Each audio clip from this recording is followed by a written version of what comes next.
Day 7 of my husband building me a simple house. Tupige moyo konde, tufanye umwaka sio wetu.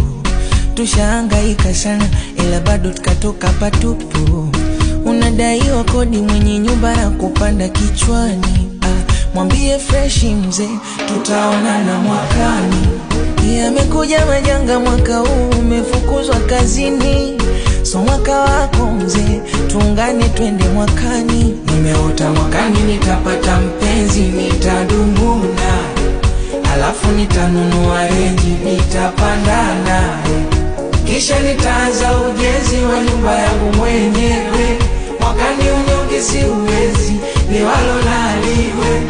Mwakani sindo matajiri wa mwakani. Mwakani sindo maboso wa mwakani.